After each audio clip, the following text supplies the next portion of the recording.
Hey everyone, Mike and Jamie here. Today we are talking about top 5 biases around money. So everyone has biases around money, whether you want to or not. It affects everyone in some way. So there's 2 different types of biases, cognitive and emotional biases. We learn about this a lot in the CFA and CFP exams. Michael, anything to say about biases before we jump in? We all have them. It's just being aware of them, knowing how to manage them. That's right. All right, let's dive in. Number 5, we're going to count down backwards like we always do. So number 5 is mental accounting. What is it? Why do we care? Mental accounting is you will treat sums of money differently based on where they came from. So it could be, for example, this is income that I got from work. This is an inheritance. This is a tax refund. Rather than viewing money, which is fungible, as money, you'll view, oh, this is from here, so I need to use it a certain way. That might lead you to suboptimally make money decisions by default, like, oh, every time this happens, I do that with it. Well, that might not be the best use of cash. So mental accounting is a very real thing. Yeah, another way to look at it too is if I had my vacation piggy jar and this is my self-care, for clothes and hair and whatever, this is my piggy bank, but then I'm in a whole lot of debt and I'm working with maybe a debt program or an advisor, and they're saying you really have to get out of debt. And I'm like, oh, I'm really trying as hard as I can. Yes, I have this cash over here that can pay it off. However, that's my vacation jar, right? Well, in mental accounting can be used for good. Biases are, this particular bias is a good example as financial advisor, how we use it for good. So for our clients that are in the withdrawal phase, maybe they're in a retirement and they're taking money out of accounts, we might separate a single brokerage account into 2 different accounts and take distributions from one of them, invest it more conservatively. The reason we do that way is clients will see it separate, and they may be more aggressively invested in the other account. It's going up and down, but the sleep well at night account, safe account, however you want to describe it, they can see, oh, it's stable, it's not fluctuating. This is where I'm taking my distributions from. It will improve our clients' behavior and reduce their stress by doing it that way. So that's one example of how we use mental accounting bias to our client's advantage. That's a great point. Great point. All right, let's move on to number 4. Number 4 is the endowment effect. Michael, what is the endowment effect? You will feel differently about an asset if you own it versus if you don't.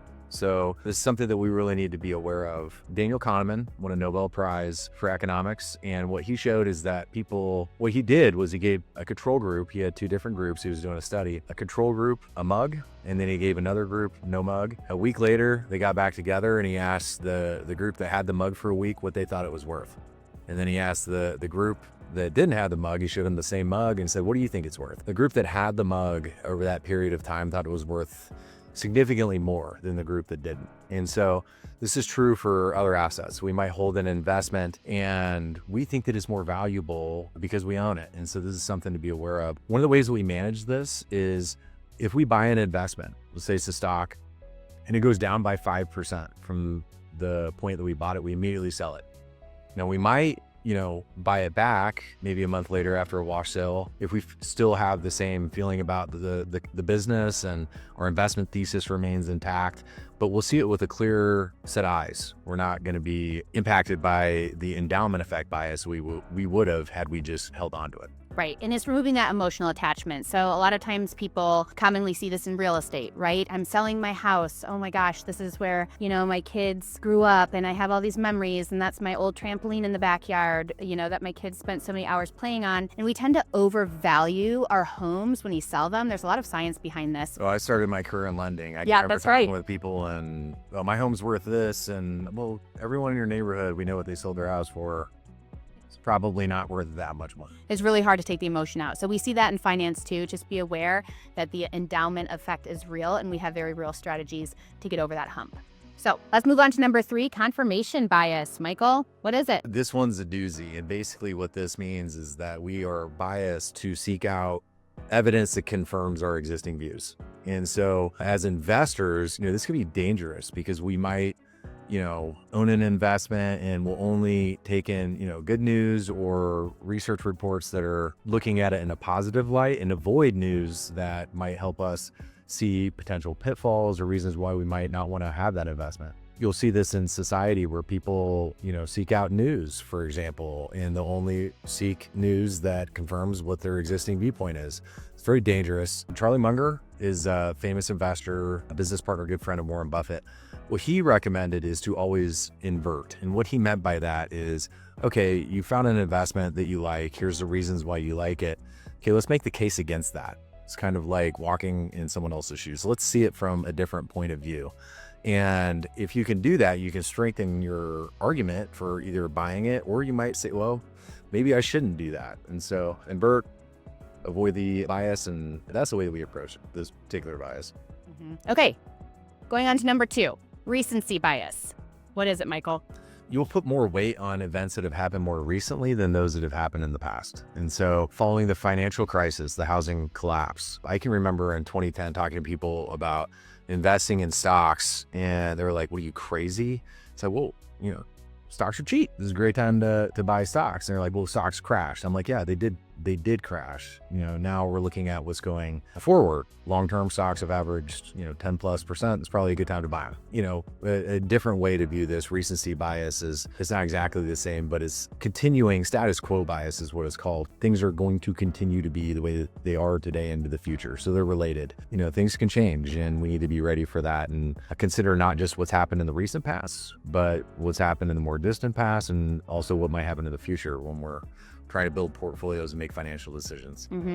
And this comes up a lot during bear markets. Some of the proposed solutions for recency bias, if we have clients who struggle with this, is to continually revisit the plan, right? Make sure that we're always revisiting the financial plan, remind clients and the general public that we're here for the long term, right? We are trying to be long-term investors, and we are picking investments that can weather these ups and downs and these storms. And then thirdly, to use disciplined rebalancing. And Michael does such a great job of that for our firm. So I feel like we nail all those points at Heirloom. Absolutely. I'm really proud of us. Okay, going on to number 1.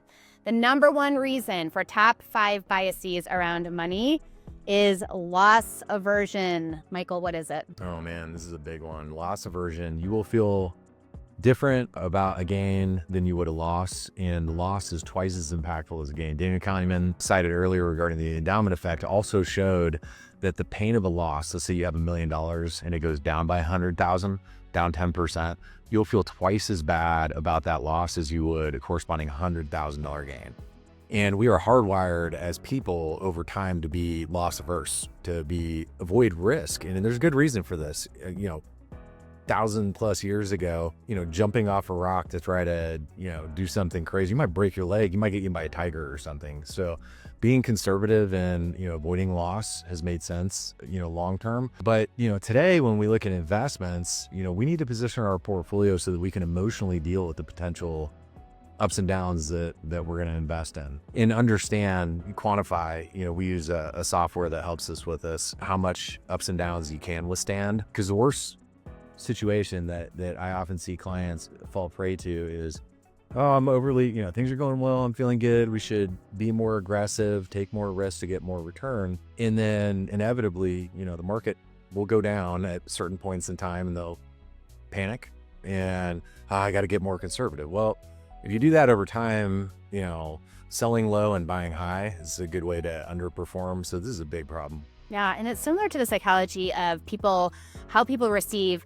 negative comments versus positive comments, right? Just taking it outside of the money realm. And it's, if people get a negative comment, they ruminate on that. We should look up this data. I don't exactly know the percentage, but it's praise versus criticism. Yeah. Yes, praise versus criticism, twice as much. They just ruminate on that negative comment twice as much as they could have 100 compliments, right? And 100 praises, but they only remember the negative. And loss aversion is very similar, where it's, who likes losses? I don't like losses. Michael, you don't like losses, unless we're tax loss harvesting, and then they come in handy. But nobody really likes losses. We like okay, losses. So loss aversion is a big one. That was number 1.